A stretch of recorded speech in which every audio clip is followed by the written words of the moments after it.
Hello. Hi, everyone. How are you today? Hope you're good. You're doing well. All good.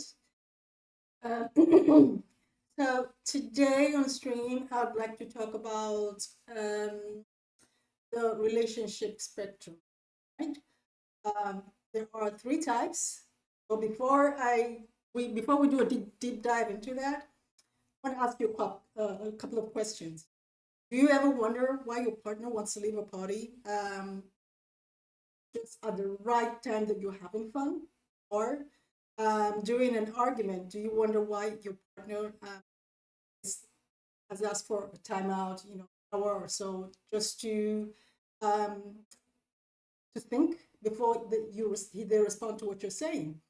So you could be having an argument or something, and you think your partner is mad at you only because they've asked for an hour silence so they can before they respond to what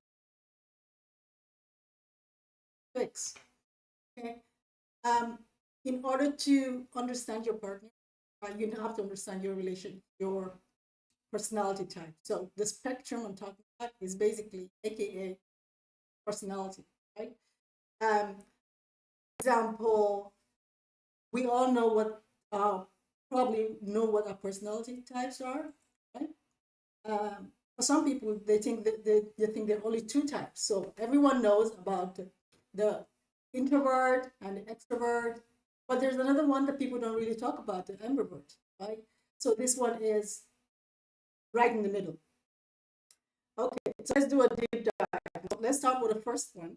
The first one is the introvert lover. Who is that? The introvert is person who is very conservative. To them, love is deep, right? But the person is quiet most of the time. Um, they prefer high quality connection with their partner. So they do not fear commitment, and they have no fear of um, the personal space. So if they lose their personal space, they have no fear about that. Don't worry about it. In order to explain this a little bit better, let me give you a couple of examples. So, number one, an extrovert shows love by wanting to sit on the couch with you for hours, reading separate books or playing games completely in silence. So you feel comfortable with that person. They feel comfortable in themselves and they feel comfortable with you in that they can sit with you and you say nothing, but you're communicating. You're not talking, you're not saying anything, but you're actually communicating. So you're comfortable with each other. That's the personality type we're talking about. Another example is they attend your friend's birthday party, but pull you aside after 2 hours because the energy is completely spent. They are done, right? They've had enough, right? Another example is they have um,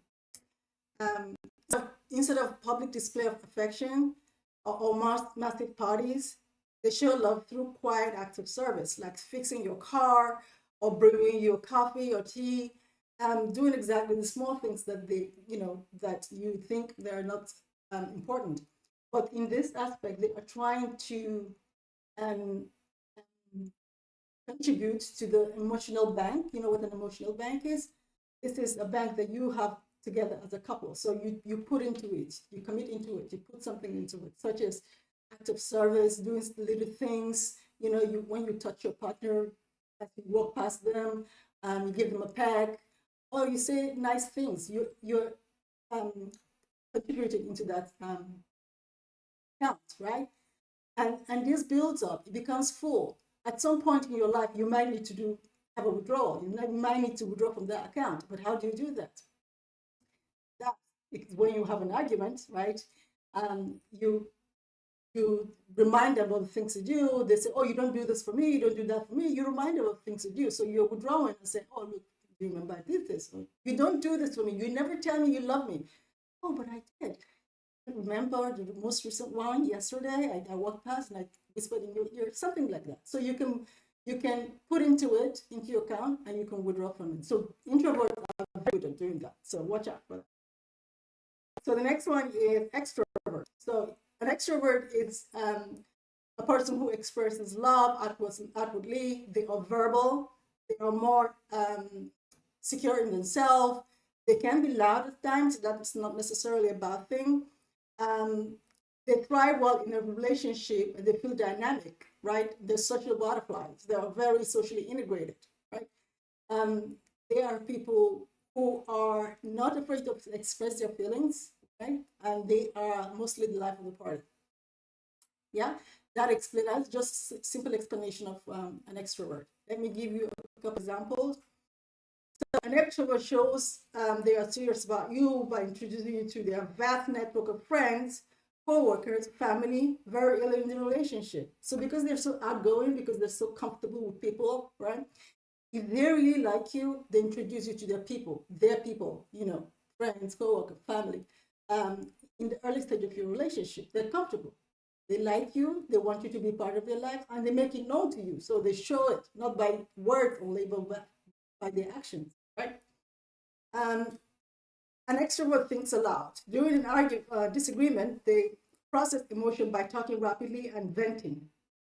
And they need to verbalize their thoughts to figure out how they actually feel. So they talk to themselves.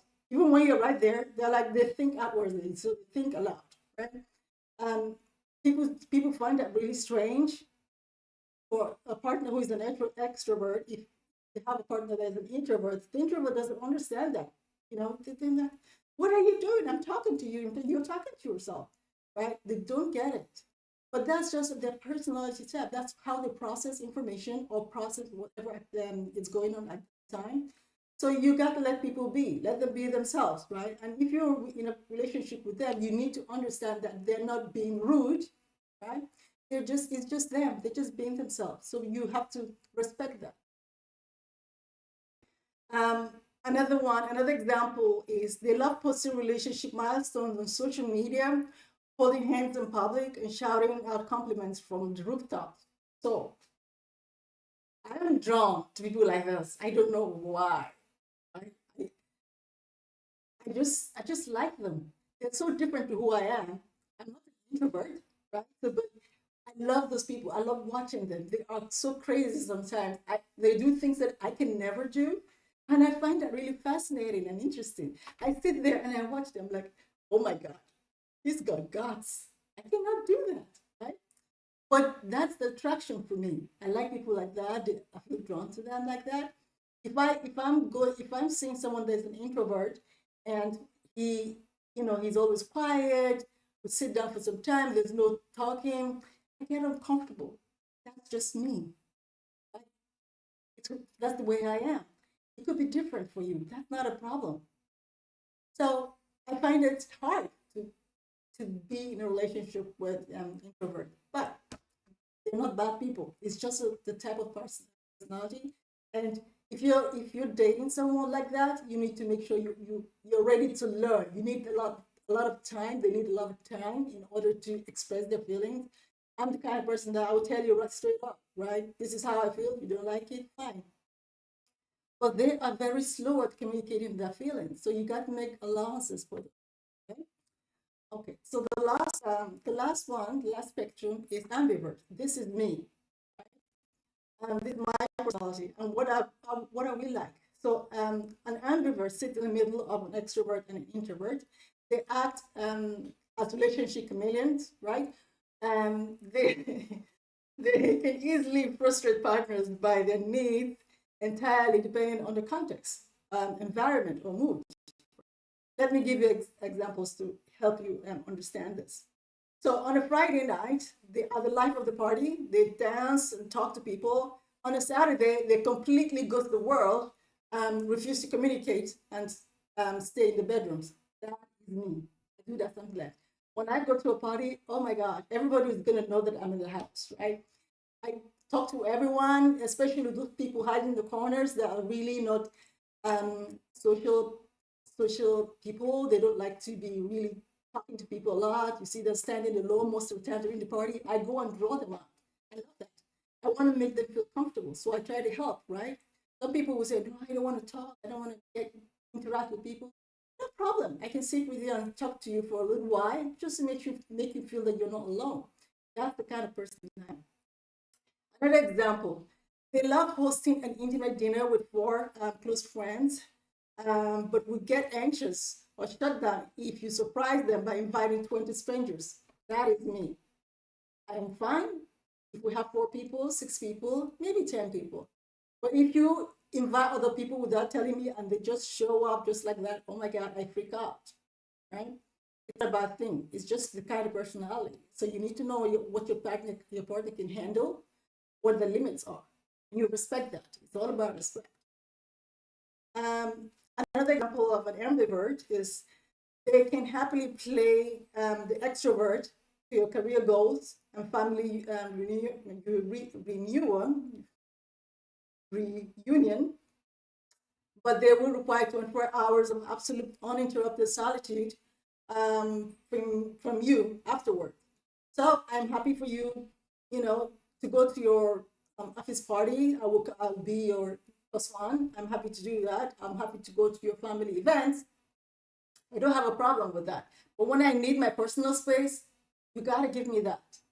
I need it a little bit, right? I need time for myself. I need alone time. I need time to think. I need time to, what's the word I'm looking for? Recharge, right? We all do that sometimes. But for this personality type, that is the kind of person they are. If my partner wants me to be talking all the time, even after coming back from an event, they want to sit and chat and chat, chat, chat. No, can I have a bit of space, right? I may not be in the room. I may go out and do my own thing, or I may just stay in the bedroom and do my own thing while you're in the living room. I need space. Right? That is how I handle relationship.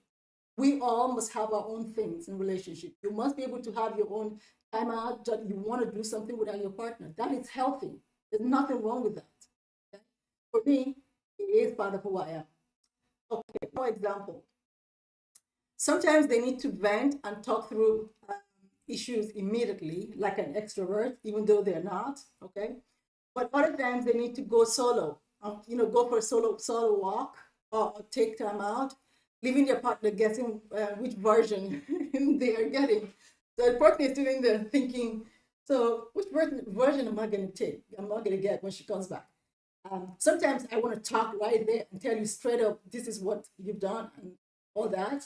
Sometimes I want to go away and think about it before I open my mouth because I don't want to say something um, really, really bad that will annoy you or hurt your feelings.